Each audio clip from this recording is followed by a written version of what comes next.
Oi, gente, tudo bem? Estamos retornando aqui para dar continuidade ao nosso conteúdo. Nessa unidade nós vamos falar sobre a origem do teatro. A gente vai falar sobre o teatro através dos tempos. A primeira coisa que eu preciso que vocês saibam é que nos dias atuais a gente tem muito contato com frequência, né, com a linguagem teatral, através de telenovelas, de filmes, seriados, certo? É muito comum, muito frequente que a gente tenha esse tipo de contato. A gente sempre se depara com essa questão dos atores e atrizes, o ofício da atuação. Não que o teatro seja necessariamente apenas isso, né? Mas é uma parte principal da linguagem.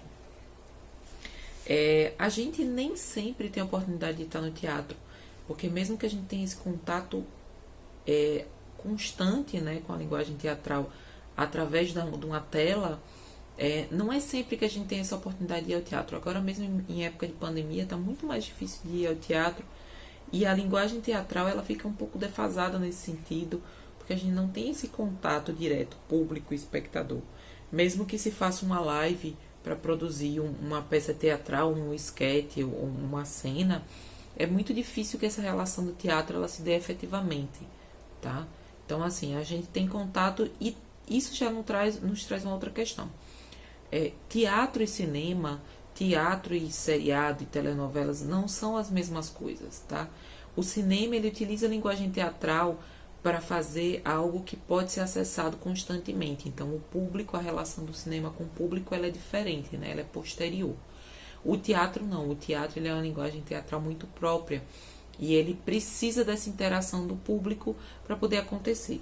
A gente pode chamar esse tipo de experiência, né, de teatralidade, né, o efeito artístico dessa linguagem da arte, tá? Uma outra coisa que eu preciso que vocês entendam é que é o seguinte: pode não ter acontecido com vocês, mas para muitas pessoas o primeiro contato com o teatro é uma montagem teatral, seja na escola, seja na igreja, seja em grupos comunitários. Esses primeiros momentos de montagens teatrais, seja para apresentar um trabalho na escola, né, seja para apresentar uma peça numa missa ou num culto, a depender da religião que você faça parte, eles são muito particulares da linguagem teatral, tá? Então, é o primeiro tipo de experiência e muitas vezes, né, precede a experiência de estar num teatro assistindo e interagindo com atores, né? Então, a gente tem uma noção de como seria atuar quando a gente realiza esse tipo de atividade e a gente tem uma noção do que é o teatro muito antes de estar no teatro de fato, certo? Eu vou citar aqui algumas coisas que tem no nosso material didático para a gente compreender como o teatro ele tem uma função dentro da sociedade, dentro dos grupos sociais e poder se situar melhor. A primeira coisa que eu preciso que vocês entendam é que o teatro é dos primeiros motivos para aglomerações humanas no sentido amplo da palavra, tá? Então, nos grupos tribais antigos, a gente tinha essa questão das pessoas que se organizavam coletivamente para realizar rituais, eram rituais de arte, magia, fé, saúde, então estava tudo muito interligado e eles cantavam, dançavam, né? Geralmente em círculo, coletivamente, não necessariamente tinha essa coisa de pergunta e resposta. Existia uma mímese, né? Uma mímica das coisas que existiam no mundo, então eles imitavam coisas da natureza, eles cantavam, eles entoavam sons, eles se relacionavam com determinado espaço e isso tem um pouco da relação da teatralidade. Apesar de tudo, era um momento coletivo muito particular para eles, né? Com o tempo vai surgindo a figura do xamã e ele meio que se torna um direcionador, né? Alguém que está ali para organizar, direcionar, dar esse suporte para o grupo, né? Meio como se fosse um diretor, né? Ainda hoje há grupos que realizam esse tipo de ritual, é o caso aqui do nosso exemplo do livro, né? Que são os grupos indígenas. E eu preciso que vocês observem um pouco essa questão. Aqui o livro traz uma pergunta, né? Que elementos vocês percebem de relação de teatralidade, né? A primeira coisa é que para fazer esses rituais, eles se pintam, né? Para o ritual especificamente, eles usam adereços específicos do ritual, isso é muito característico do teatro, tá? Eles encarnam um personagem, uma figura, uma persona para poder se correlacionar, para poder se comunicar entre eles. Não são todos que participam do ritual. Então, há rituais para homens, há rituais para mulheres, há rituais para crianças, há rituais para adultos, há rituais para idosos, há rituais para pessoas que morrem, que nascem. Isso se torna algo muito particular, tá? É uma questão interessante a gente perceber que o teatro ele não está só no ato de representar. Ele é um conjunto de outros saberes que estão juntos lá para se relacionar, tá? E aí a gente vai caminhar um pouquinho, vai sair do Brasil, vamos falar sobre a origem do teatro na Grécia, já não como tribal, tá? Vamos falar de uma sociedade que estava constituída, que tinha uma base, tá? O teatro surge, certo? Através de ritos religiosos, sim. Então, existiam umas festas que eles chamavam de Dionísias, né? Ou dionisíacas, que eram em homenagem ao deus Dionísio, que era o deus do vinho. A gente já falou um pouco lá no início do ano, quando eu falei sobre, no primeiro capítulo, né? Sobre aquele vaso que estava falando sobre Dionísio preso no barco. E aí a gente retorna a falar sobre o Dionísio, por quê? Porque o Dionísio ele é o patrono, né? Ele é o deus do teatro. E isso não é incomum, já que o teatro começa nesse momento, né? E o que é que acontecia? Nas Dionísias existiam os coros, tá? Os coros eles saíam em cortejo, cantando cantando músicas religiosas, falando sobre Dionísio, sobre a colheita, sobre a fartura. E aí, com o tempo, os coros eles passam a se encontrar e eles passam a fazer jogos de perguntas e respostas. Então, eles acabavam se relacionando, tá?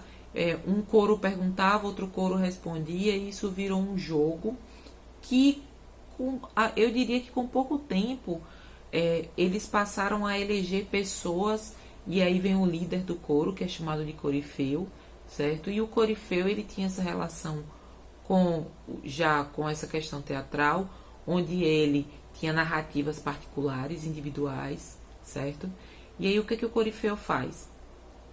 Ele passa a contar uma história, e ele passa a contar história não só religiosas, né? Essas histórias religiosas elas são obliteradas e surge aí as histórias de heróis, né? Aqui eles falam, os temas religiosos foram substituídos, heróis e ancestrais daquele povo passam a ser exaltados a partir desse momento. Então, a tragédia grega ela passa a tomar forma, certo? Uma curiosidade é que esses personagens, essas pessoas que estavam no coro, elas não andavam só falando, né? Eles vinham acompanhados também de instrumentos musicais e eles se vestiam de sátiros. O sátiro é uma divindade menor da mitologia grega, meio homem, meio animal, com cauda, patas e orelhas de cabra, pequenos chifres na testa e barba longa. Vocês já devem ter visto o sátiro em algumas adaptações cinematográficas e por aí vai. E aqui a gente tem um vaso grego que tem um coro de sátiros e eles estão com indumentária do sátiro, né? A barba, eles estão com chifres na cabeça, tem essa cauda, instrumentos musicais, então eles estão imbuídos desse ato de realizar o coro e de contar uma história, tá? E aí o teatro grego ele vai se desenvolvendo, porque a partir do surgimento da tragédia, né, o teatro ele começa a ganhar uma tal forma que ele ganha características próprias, ele se torna uma linguagem de fato, ele vai se tornando algo muito particular, né, e vai ganhando outras características, né, adereços, máscaras, vestimenta, né, que a gente chama de indumentária teatral, ele acaba ganhando uma forma bem particular. E com isso, né, surgem também os espaços destinados ao teatro. Não eram exclusivos do teatro, mas eram importantes para o teatro, né? Aqui no nosso material didático a gente tem o Teatro de Dionísio em Atenas, construído, né, na Acrópole de Atenas. É o primeiro teatro em pedra construído. Ele tem uma estrutura muito particular, o que permitia uma acústica maravilhosa, né? A posição que ele está, né, o local onde ele foi construído é muito interessante porque traz essa característica da acústica e facilitava para que mais de 17 mil pessoas, cerca de 17 mil pessoas, mais não, mas cerca de 17 mil pessoas pudessem acompanhar as apresentações teatrais. Óbvio que não era sempre que ele estava lotado, certo? Mais de 150 pessoas, 150 artistas se lançaram no teatro, né? Lançaram peças e encenaram seus textos no teatro do Dionísio. E assim, apesar de tanta profusão intelectual, apenas 5 artistas, cinco teatrólogos gregos, eles chegaram à atualidade, né? Eu vou ler aqui os nomes porque são nomes, alguns são mais complexos. Ésquilo, Sófocles e Eurípides, eles escreviam tragédias, e Aristófanes e Menandro, que escreviam comédias, né? Então, esses autores foram os que chegaram mais à atualidade. Ao longo do tempo eles foram se perdendo porque muitos desses autores gregos, eles não registravam seus textos, então eles eram modificados e se perdiam. Ou até mesmo eles registravam, mas eles eram adaptados por outros e o texto deixava de ser original. Então ele acabou se perdendo, né? Muita coisa da Grécia se perdeu, tá? Eu quero deixar registrado aqui como o desenvolvimento, ele não foi num curto espaço de tempo, tá, gente? Ele foi num espaço de tempo maior.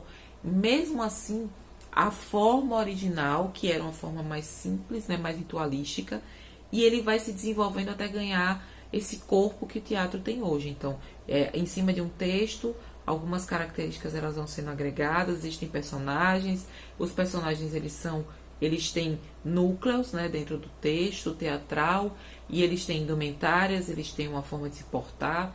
Então o teatro ele ganha essa forma, essa estrutura, tá? A gente vai ficando por aqui. Tem uma atividade na plataforma bem simplesinha, tá? E não deixe de responder e a gente se encontra na próxima semana, tá bom? Tchau, tchau.